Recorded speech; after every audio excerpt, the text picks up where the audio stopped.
여러분, 어둠 속에서 조용히 울려 퍼지는 낯선 음악을 상상해보세요. 짙은 정글, 빛 한 줄기조차 쉽게 들어오지 않는 이곳에서 한 여인이 아무 말 없이 피리를 불고 있습니다. 그리고 그 앞에는 수십 마리의 뱀이 마치 최면에 걸린 듯 그녀를 향해 다가옵니다. 오늘 이야기할 작품은 프랑스 화가 앙리 루소의 대표작 뱀을 부리는 주술사입니다. 작품 속 이야기. 이 그림을 처음 보면 어딘가 이상하다는 느낌을 받게 됩니다. 정글은 분명히 현실처럼 보이는데 동시에 꿈속 장면처럼 비현실적이기도 하죠. 이 그림에 표현된 모든 것은 어딘가 희귀하고 낯선 분위기를 풍깁니다. 뱀을 유혹하는 검은 이브의 모습, 강렬하고 생생한 색채, 그리고 혁신적인 수직적 구도까지. 배경을 가득 채운 것은 끝없이 펼쳐진 녹색의 정글. 그 안에는 수많은 식물과 곤충들이 뒤섞여 긴장감 넘치는 공간을 만들어냅니다. 그리고 그곳에는 풍만한 신체를 가진 한 여성이 조용히 피리를 불고 있습니다. 그녀의 주변에는 다양한 야생 동물들이 모여들고 있죠. 마치 그녀의 음악에 홀린 듯 이 밤의 공기 속에서 동물들은 하나같이 그녀의 마법에 빠진 듯한 모습을 보입니다. 앙리 루소. 사실 루소는 정식 미술 교육을 받은 적이 없는 독학 화가였습니다. 그는 세관원으로 일하다가 늦은 나이에 그림을 시작했죠. 그래서일까요? 그의 그림에는 전통적인 원근법이나 해부학적 정확성보다 어딘가 순수하고 직관적인 시선이 담겨 있습니다. 이 작품 속 정글을 자세히 보면 우리가 알고 있는 자연과는 조금 다릅니다. 잎사귀 하나하나가 지나치게 또렷하고 공간은 깊이감 없이 평면적으로 펼쳐져 있죠. 루소는 풀과 나무를 그릴 때 하나하나를 매우 정성스럽게 묘사했습니다.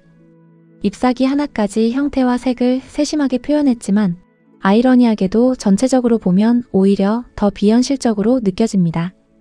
현실보다 더 또렷한데 현실 같지 않은 세계. 바로 그것이 루소 그림의 매력입니다. 하지만 바로 그 점이 이 그림을 더 신비롭게 만듭니다. 현실이 아닌 상상 속 정글이기 때문입니다. 그렇다면 이 여인은 누구일까요? 그녀를 자세히 보면 검은 피부의 나체로 플루트를 연주하고 있습니다. 제목 그대로 뱀을 매료시키고 있는 장면이지만 시각적으로는 그녀의 머리카락이 뱀처럼 보이기도 하고 주변의 어둠과 뒤섞이며 현실과 환상의 경계를 흐립니다. 여러 마리의 검은 뱀들이 풀숲에서 천천히 고개를 들고 그녀의 음악에 반응하듯 조용히 움직이고 있습니다. 그녀는 단순한 인물이 아니라 자연과 교감하는 존재 혹은 원초적 힘을 상징한다고 해석됩니다. 어쩌면 인간이 문명을 갖기 이전 자연과 하나였던 시절의 기억일지도 모릅니다. 빛과 소리. 또 하나 주목해야 할 것은 이 그림의 소리입니다. 그림인데도 불구하고 우리는 마치 음악이 들리는 듯한 느낌을 받습니다. 여인의 피리 소리, 풀잎이 스치는 소리, 그리고 뱀들이 움직이는 미묘한 기척까지. 루소는 보이지 않는 감각을 화면 위에 조용히 불러냅니다. 흥미롭게도 루소는 실제로 정글에 가본 적이 없습니다. 그가 본 것은 식물원과 동물원 그리고 책 속의 이미지들이었죠. 하지만 그는 그 조각들을 모아 완전히 새로운 세계를 만들어냈습니다. 현실보다 더 강렬한 상상의 정글을 말입니다. 특히 눈에 띄는 것은 이 장면의 빛입니다. 어둡고 깊은 정글 속에서도 어딘가에서 스며드는 은은한 빛. 그 빛 덕분에 우리는 이 신비로운 장면을 더욱 또렷하게 바라볼 수 있습니다. 이 작품은 우리에게 묻습니다.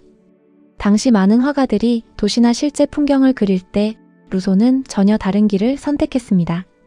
그는 현실을 벗어나 완전히 다른 세계를 그리고 싶어 했습니다. 이러한 그림은 당시 사람들에게 큰 인기를 끌었습니다. 왜냐하면 이 그림은 단순한 풍경이 아니라 현실에서 경험할 수 없는 이국적인 세계를 보여주었기 때문입니다. 특히 중산층과 노동자 계층은 여행을 떠나기 어려웠던 시대였기에 이러한 그림을 통해 간접적으로 낯선 세계를 경험할 수 있었습니다. 루소의 그림은 그들에게 하나의 탈출구였던 셈이죠. 결국 이 작품은 단순한 정글 그림이 아닙니다. 이 그림은 당시 사람들이 품고 있던 미지의 세계에 대한 동경, 그리고 현실을 벗어나고 싶은 욕망을 고스란히 담고 있습니다. 여러분은 지금 이 어둠 속에서 들려오는 피리 소리를 듣고 계신가요? 그리고 그 소리에 이끌려 다가오는 것은 뱀일까요? 아니면 우리 마음속 깊은 본능일까요? 그렇다면 우리가 보고 있는 세계는 정말 현실일까요? 아니면 각자의 기억과 상상이 만들어낸 또 다른 풍경일까요? 오늘 이야기는 여기까지입니다. 보이지 않는 세계를 보고 싶다면 이 그림을 다시 한번 천천히 바라보시길 바랍니다.